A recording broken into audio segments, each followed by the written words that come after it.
Hey, what is going on, y'all? Today's video is going to be a little bit more serious. And as you know, anytime I'm in the shop sitting down, that means the video's got a little bit more important context.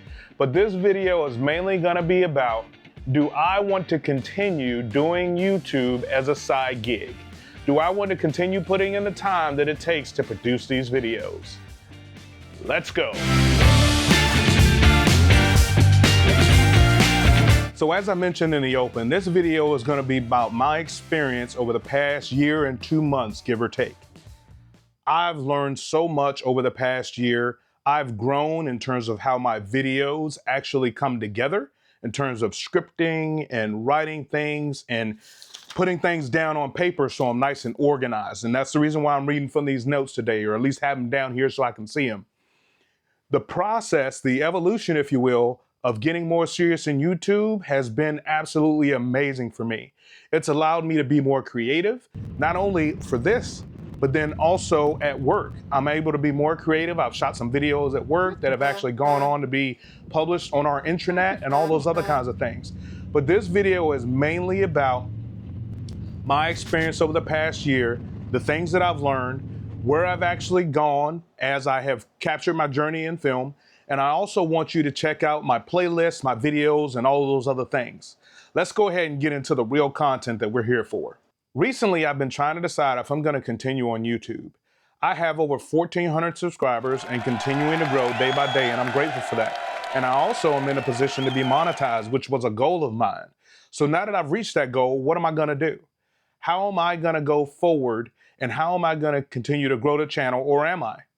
Well, I'm here to tell you I am going to continue to try to grow the channel. I've got a lot of things in the works. I've got a summer schedule planned, and then also going into the fall, there's a number of events that are going to be more motorcycle centric. And I'm also going to be working on getting connected with getting connected with a Chevy dealer to hopefully shoot some more videos as well, because I feel like for me, this is about vehicles. This is about wheels and motors. I enjoyed making my videos about my truck. I enjoy other types of vehicles, vets, you name it. I'm a Chevy guy mainly, but anything that I can get into in terms of wheels and performance, I definitely want to capture that on the channel as we go forward. But mainly my focus needs to, and I want to turn it towards motorcycles because that is the basis that I established this channel on. And I want to be able to offer things that I like and that you like as well. So enough about that. Let's talk about some of the videos that I've shot over the past year and what I plan to do going forward. So some of the videos that I've shot have been informational, hopefully educational. I'll put up some B-roll throughout this conversation about that. But all of this goes into building up my ability or my desire to continue. And the things that I've learned and the progress that I've made play a key part in me wanting to continue doing YouTube. I've gone on a number of trips, whether they be day trips or trips for work. And so just scrolling through my content here, I went to Tennessee this year. I rode with Sandoval, and I'm gonna slow down a little bit so I can pop up some B-roll of these and kind of capture what my year has looked like. And then also what I wanna continue to do as I'm going forward, because a lot of these things are fun. But let me start over again. So I rode with Sandoval in the American Convoy, the Great American Convoy last year. That was an absolute blast. I couldn't do the Convoy this year because of the timing. It seemed to kind of creep up on me rather quick. And then also where they were riding at in Virginia was west of here, about 2.5 hours, and I just couldn't make it work. But I've also gone to Bristol, Tennessee. I went there for work. Here at Bristol Motor Speedway in Bristol, Tennessee, checking out the sights. Gonna get some drone footage here in a little bit. See what I can see on the track. I've never been here before, but I like to visit the outside, see what it's about. Let's get the drone up in the air and see what we got.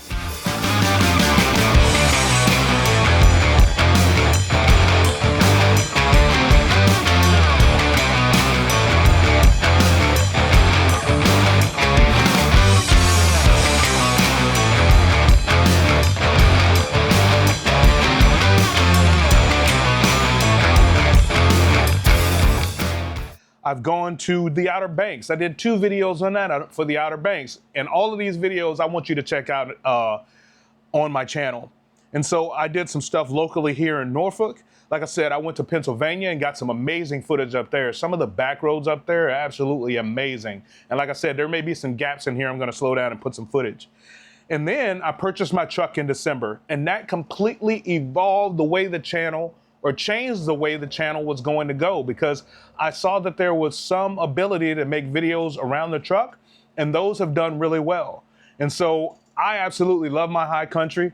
As you've seen in some of the videos that I've made, I really do like the truck, and I want you to check those out as well.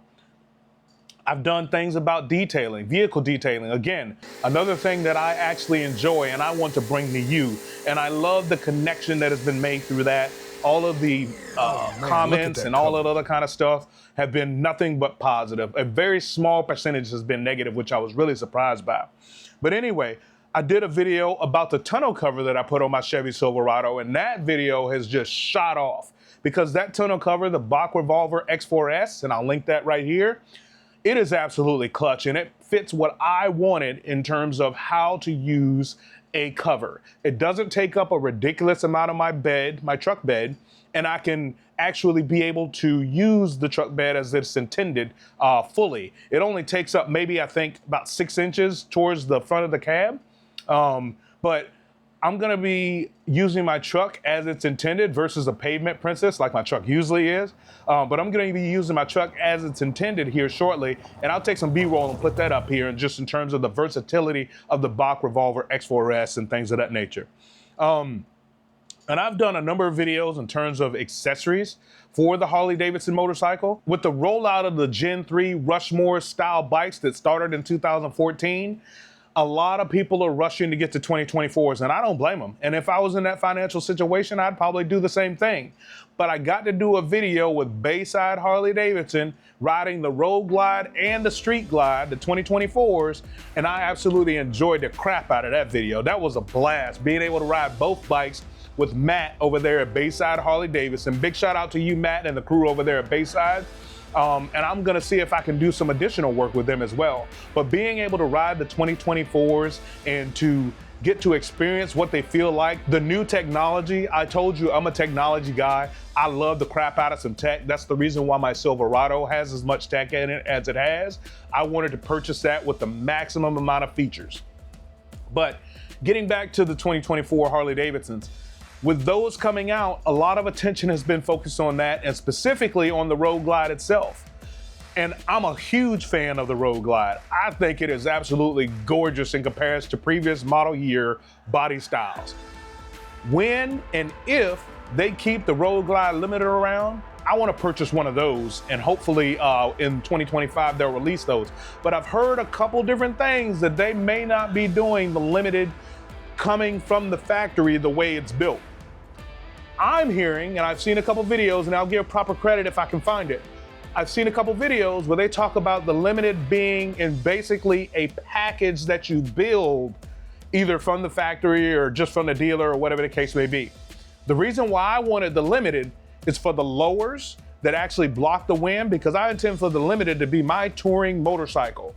When I start doing long distance rides here in the next 2-3 years, as I project the channel going on and on and on and growing, when I do touring rides, long distance, I want to ride all the way to California and ride, what is it, Route 1, Route 5, whatever it is. The Coastal Highway, I think it's called, and I'll fix that down here in the video. But I want to ride that bike, and I want to be super comfortable, and I want everything to be in place so that way that ride is the best it can be. And then I've talked about having my speaker system upgraded and all that other kind of stuff. I've got a lot of plans in my head that I didn't have when I purchased my 2021 Street Glide Special. And the things that I've learned from the community, the things that I've learned from making these videos are what make Harley-Davidson fun for me, because there is the ultimate availability of accessories and all that other kind of stuff. And I've got a video up here that I'll post a card to where I talk about some of the accessories that go from the 2014s to the 2023s, and you can continue to get them on the 2024s. So check out that video.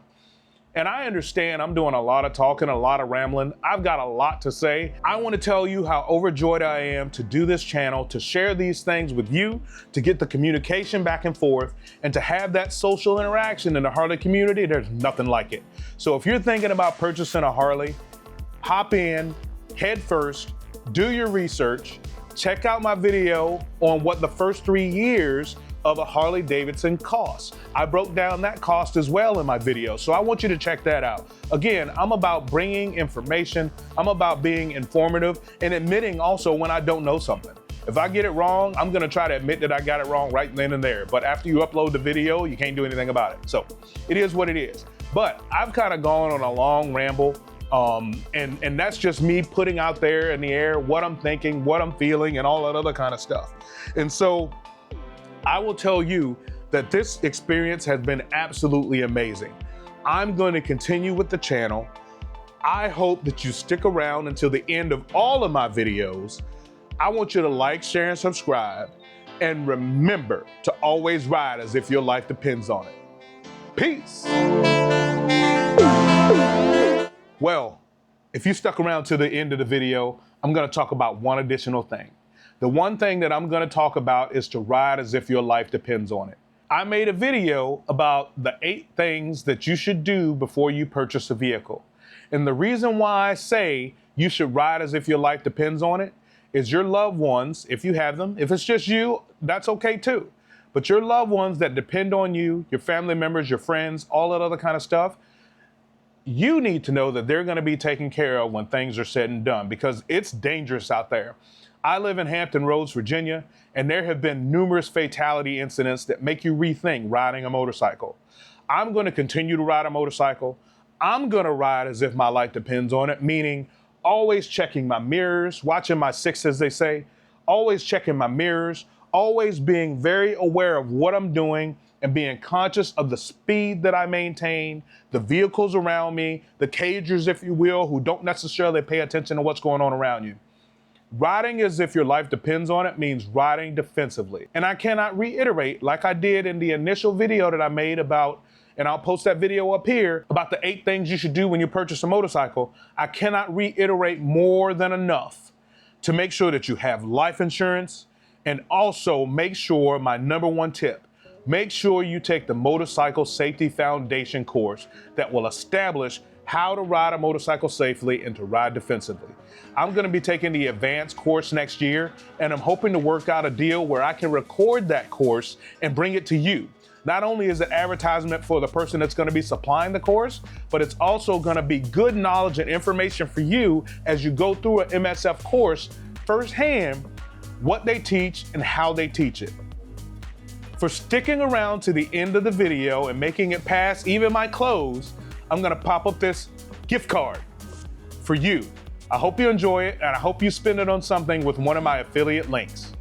Again, I want to thank you for truly watching this video to the end. I want you to like, share, and subscribe, and remember to always ride as if your life depends on it. Peace.